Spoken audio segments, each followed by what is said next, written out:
Good morning students.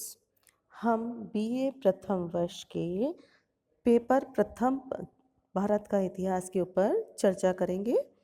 आज का हमारा टॉपिक है गुप्त साम्राज्य के पतन के कारण।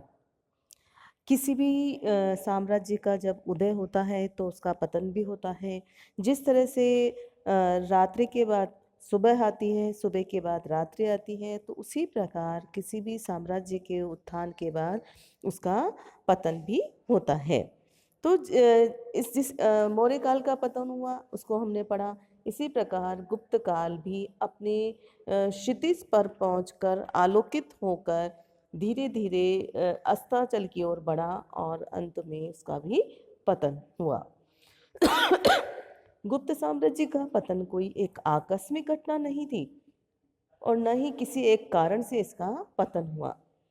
वही कारण थे जो अन्य साम्राज्यों के पतन के लिए उत्तरदायी हो सकते थे। डॉक्टर हेमचंद्र राय चौधरी कहते हैं कि गुप्त वंश के पतन के अधिकांश कारण लगभग वही हैं जिनसे 14वीं शताब्दी में तुर्की साम्राज्य और 18वीं शताब्दी में मुगल साम्राज्य का पतन हुआ था।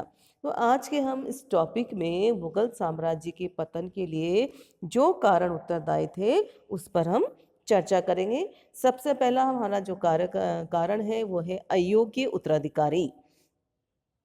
प्रमुख कारण या प्रथम कारण यह कह सकते हैं हम गुप्त साम्राज्य का कि अयोग्य उत्तराधिकारी थे, क्योंकि गुप्त साम्राज्य राजतंत्रात्मक शासन था। ऐसे शासन का स्थायित्व दृढ़ता और उसका पतन भी राजा की व्यक्तिगत योग्यता पर ही निर्भर होता था। तो माना जाता है या हम ये मान सकते हैं कि राजतंत्रात्मक जो शासन है उसकी सारी जो दूरी है उसका केंद्र कौन होता है? राजा। राजा ही समस्त अधिकारी, उसका विभाग, उसका सारा कुछ जो होता है राजा है और उसी से वह शक्ति अर्जित करते हैं। राज्य के सभी जो क्रियाकलाप होते हैं वह राजा के द्वारा ही संपन्न होते हैं। तो मतलब कहने का मतलब है कि जब राजा सुदृढ़ होगा और शक्तिमान होगा तो उसका साम्राज्य भी स्थिर होगा, सुदृढ़ होगा। किंतु जब यदि राजा अयोग्य है और निर्बल है और उसकी तो उसका क्या होगा? साम्राज्य भी अस्थिर हो जाएगा और वह पतन की ओर अग्रसर होता है। तो गुप्त साम्राज्य में भी यही हुआ। चंद्रगुप्त प्रथम ने अपनी नीति कुशलता से गुप्त साम्राज्य की नींव डाली। समुद्रगुप्त और चंद्रगुप्त द्वितीय ने अपनी योग्यता, साहस, पराक्रम और सैनिक कुशलता के बल पर एक विशाल साम्राज्य की स्थापना की। चंद्रगुप्त द्वितीय की उत्तराधिकारी कुमारगुप्त, स्कंदगुप्त भी योग्य और शक्तिशाली शासक थे, अतः उनके समय में भी गुप्त साम्राज्य बना रहा। किंतु स्कंदगुप्त का जो उत्तराधिकारी हुए थे वे इतने अधिक योग्य और शक्ति संपन्न नहीं थे। उनमें अपने पूर्वजों के साम्राज्य को बनाए रखने की योग्यता और शक्ति भी नहीं थी। स्कंदगुप्त के उत्तराधिकारियों में कोई इतना योग्य और पराक्रमी नहीं था जो साम्राज्य के दूरस्थ प्रांतों को अपने नियंत्रण में रख पाता। गुप्त शासकों की अयोग्यता और निर्बलता से प्रोत्साहित होकर अधीनस्थ प्रांतों के जो शासक थे ना उनमें स्वतंत्रता की भावना बलवती हो गई। अब इन्होंने क्या करा, जो शासक थे इन्होंने अपने आप को स्वतंत्र होने की घोषणा कर दी। इसी समय गुप्तों के जो मित्र थे वाकाटकों ने गुप्तों को के मालवा और गुजरात के प्रदेशों पर अधिकार कर लिया। इनमें इतनी शक्ति ही नहीं थी, इन उत्तराधिकारियों में इतनी शक्ति ही नहीं थी कि वे विद्रोहियों का दमन कर सके और साम्राज्य की रक्षा कर सके। तो वस्तुतः हम कह सकते हैं कि इन विद्रोहों के लिए स्कंदगुप्त के उत्तराधिकारी की अयोग्यता और दुर्बलता उत्तरदायी थी। बाहरी आक्रमण, दूसरा हम पॉइंट ले सकते हैं बाहरी आक्रमण। अन्य साम्राज्यों की भांति गुप्त साम्राज्य के पतन का कारण बाहरी आक्रमणों का भी होना था।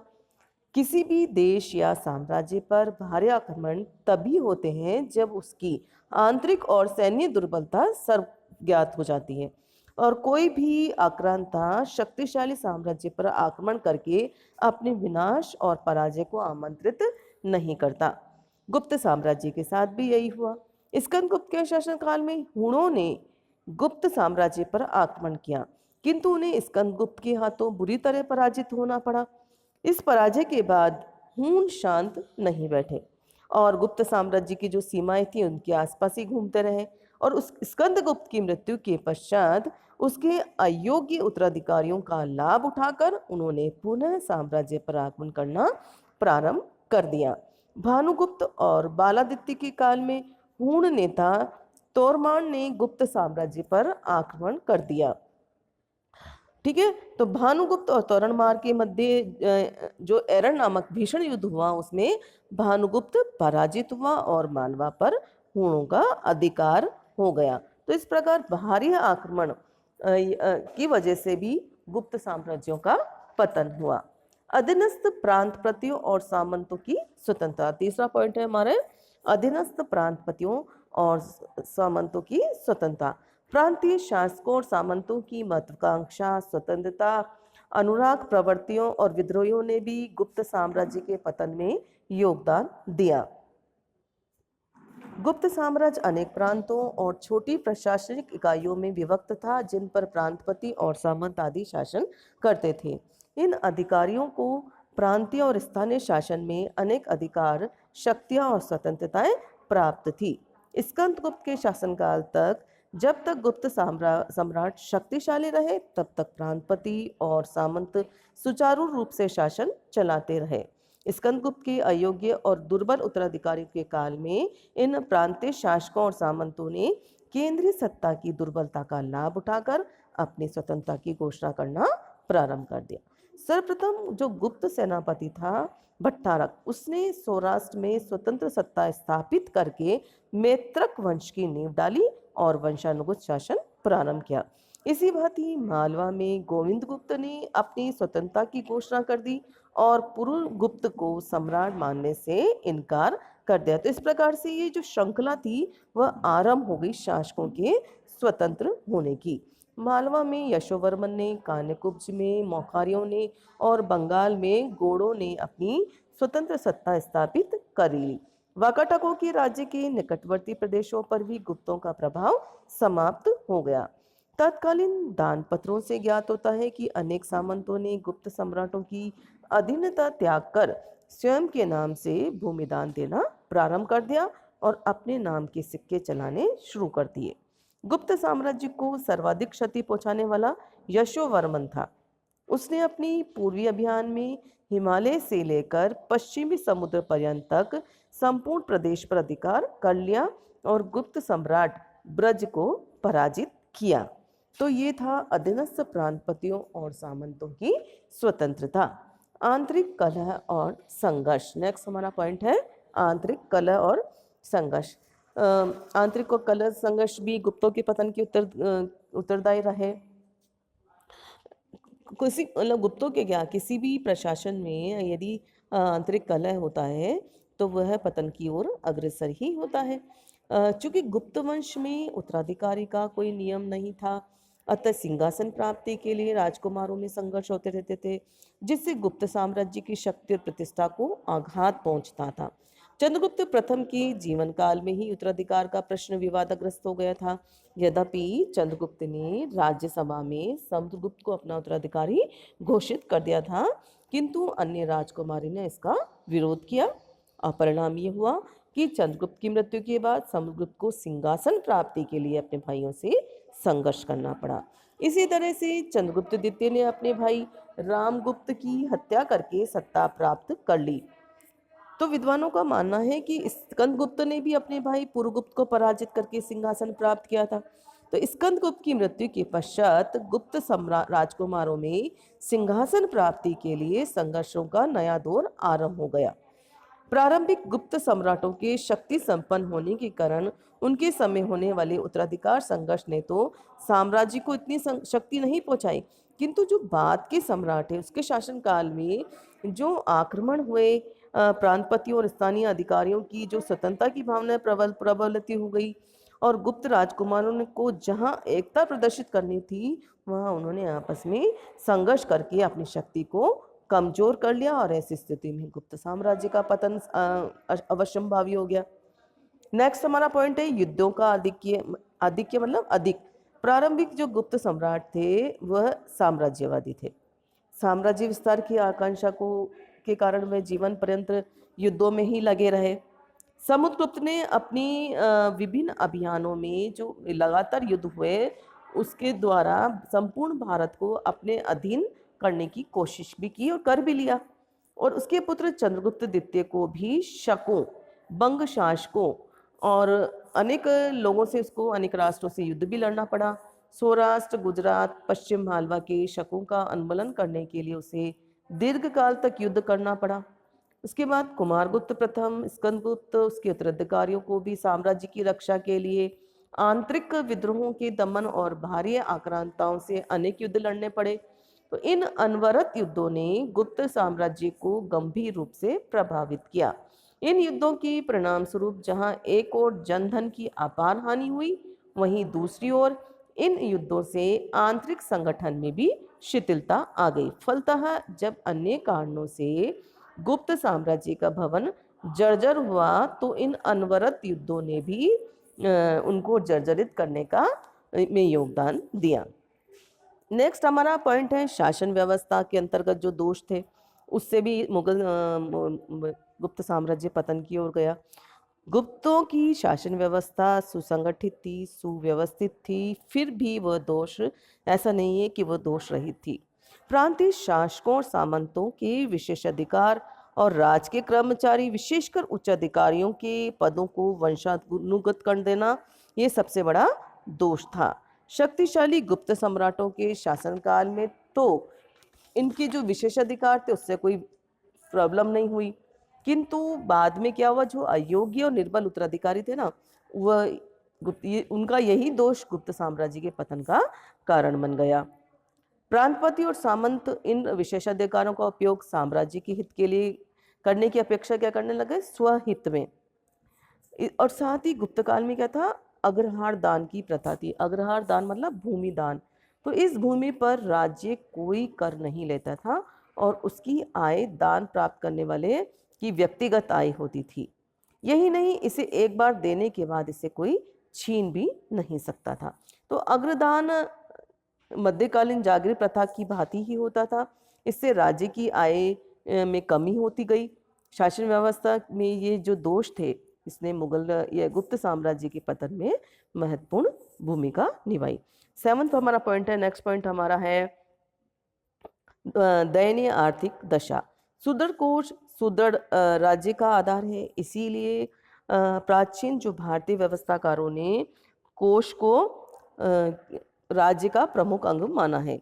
प्रारंभिक जो गुप्त सम्राट थे समुद्रगुप्त और चंद्रगुप्त, इनकी साम्राज्यवादी जो नीति थी इसकी वजह से उन्होंने युद्धों को अपनाया और युद्धों की वजह से राजकोष को बड़ी क्षति हुई, किंतु और क्षति भी हुई लेकिन वो क्षति की पूर्ति भी होती गई। लेकिन जो बाद के सम्राट थे गुप्त सम्राट, उन्होंने साम्राज्यवादी और साम्राज्य की रक्षा के लिए युद्ध लड़े और युद्धों, जन कल्याणकारी और निर्माण कार्यों, अश्वमेध यज्ञों, अतुलनीय दान पुण्य आदि से उनके राजकोष का पर बुरा प्रभाव पड़ा। परवर्ती गुप्त शासकों के काल में साम्राज्य के विभिन्न भाग के स्वतंत्र हो जाने से, विशेष रूप से पश्चिम भारत और पश्चिम उत्तर भारत के गुप्त साम्राज्य से अलग हो जाने से, इन प्रदेशों से होने वाले अंतर्देशीय और अंतर राष्ट्रीय व्यापार के जो प्रमुख समुद्र और स्थलीय मार्ग भी उनके साथ हाथ से निकल गए। और इससे क्या हुआ कि गुप्त साम्राज्य की राजकीय आय में कमी हुई और राज्य की आर्थिक स्थिति दयनीय हो गई। नीति कुशलता का अभाव। आंतरिक और बाहरी क्षेत्र में नीति कुशलता का अभाव भी गुप्त साम्राज्य का पतन का मूल कारण बना। साम्राज्यों की स्थापना, संचालन और रक्षा शक्ति और धन की अपेक्षा नीति पर अवलंबित होती थी। प्रत्येक युग में श्रेष्ठ नीति सदैव सफल रही। प्रारंभिक गुप्त सम्राटों ने साम्राज्य विस्तार और सुरक्षा के लिए नीति कुशलता का परिचय दिया था। चंद्रगुप्त प्रथम ने भी अपनी शक्ति और प्रभाव में अभिवृद्धि के लिए लक्ष्मी राजकुमारी कुमार देवी से विवाह किया था। इसी भांति समुद्रगुप्त ने भी अपनी नीति कुशलता का परिचय देते हुए दिग्विजय अभियान में साम्राज्य से दूरस्थ जो दक्षिण देश थे ना, उसको पराजित राजाओं को क्या करा था, उनके राज्य उनको वापस दे दिए थे और इस शर्त के बदले, ठीक है। तो यही इसलिए उसने सीमांत और सीमावर्ती प्रदेश विदेशी राज्यों के मैत्रीपूर्ण संबंध स्थापित करके उनसे न केवल अपने प्रभाव में वृद्धि की वरन साम्राज्य की शक्तियों को भी बढ़ाया और विदेशी आक्रमणों से भी सुरक्षित कर लिया। अपने पूर्वजों की भांति चंद्रगुप्त द्वितीय ने भी नागा, वाकाटकों, कदम शासकों से वैवाहिक संबंध करके अपने प्रभाव में वृद्धि की।